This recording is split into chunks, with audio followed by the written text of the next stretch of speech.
વલસાડ જિલ્લામાં તારીખ 22-23 જુલાઈ આવેલા વિનાશક પૂરે ભારે તારાજી સર્જી મત્સ્ય ઉદ્યોગ હોય કે મીઠાના અગરિયા હોય સૌ કોઈને નુકસાન થયું છે। ત્યારે અત્યારે આપ જોઈ શકો છો મારી સાથે કે વલસાડના જે કાંઠા વિસ્તારના ગામો છે છરવાડા ધરાસણા એ તમામ વિસ્તારના સૌ મીઠાના અગરિયાના ભાઈઓ અને બહેનો અહીંયા વલસાડ જિલ્લા કલેક્ટર કચેરીએ રજૂઆત કરવા આવ્યા છે। શું છે એમની રજૂઆત એમની પાસેથી જ આપણે સાંભળીએ। જી, આપનું નામ અને શું રજૂઆત માટે અહીંયા આવ્યા છો? મારું નામ આનંદ કુમાર અંબેલાલ પટેલ છે અને કાંઠા વિસ્તારમાં જે મીઠાના અગરિયાઓને નુકસાન થયું છે એ બાબતે અમે આવેદન આપવા માટે આવ્યા હતા। જી, શું રજૂઆત કરી અને કલેક્ટર સાહેબ તરફથી શું જવાબ મળ્યો આપને?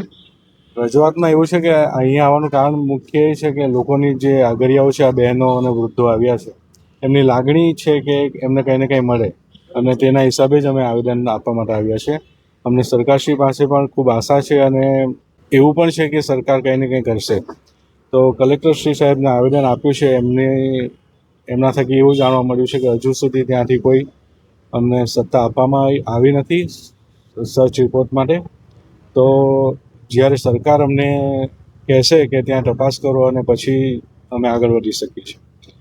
તો મુખ્ય મુદ્દો અમારો એ છે કે આવેદન આપવાનું કારણ બી એ છે કે લોકો જે ગભરાયેલા છે અત્યારે, કારણ કે રોજીરોટી એમની એનાથી જ ચાલે છે અને મોટે ભાગે તમે જુઓ તો વૃદ્ધ બહેનો અને વિધવા બહેનો છે, તે રીતે વડીલો પણ છે, તો એમનું ગુજરાન જ એના પર નભેલું છે। આનંદભાઈ, અંદાજિત કેટલું નુકસાન થયું હશે? ટોટલ કાંઠા વિસ્તાર મળીને દાંડી, ભાગલ, કકવાડી, દાંટી, ધરાસણા, છરવાડા તો ઓછામાં ઓછું 25 કરોડનું નુકસાન થયું છે।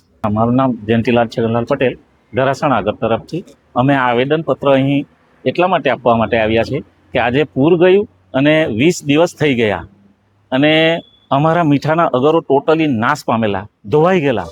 ને મેં કહું છું કે મારા અગરિયા તે ખરેખર ગરીબ પરિવારમાંથી આવેલા છે અને મારા અગરિયા તેમાં તો મોટે ભાગના તો વિધવા બહેનો પણ છે અહીંયા આગળ, અને જે કોઈની પાસે કોઈ બીજો વિકલ્પ નથી એવા જ અગરિયા આ મીઠું પકવે છે। આજે બધા ક્ષેત્રોમાં સહાય મળી ચૂકી છે, સર્વે થઈ ગયું છે અને અમારા વિસ્તારનું આજ દિન સુધી મીઠાનું કોઈ પણ સર્વે નથી કરવામાં આવ્યું, કોઈ અધિકારી અહીં આવ્યા નથી। એટલા માટે અમે કલેક્ટર સાહેબને અહીં આગળ આ આવેદનપત્ર બધી મંડળીઓ વતી આપવા માટે આવ્યા છે અને આ બધા માણસો અમારી સાથે છે અને અમારા અગર વિસ્તારનો સર્વે કરે અને અમારા અગરિયાને વળતર અપાવે તો અમારા અગરિયો બેઠો થાય તેવી પરિસ્થિતિ છે, નહીં તો જીવવા માટે કપરી પરિસ્થિતિ આવી ગયેલી છે।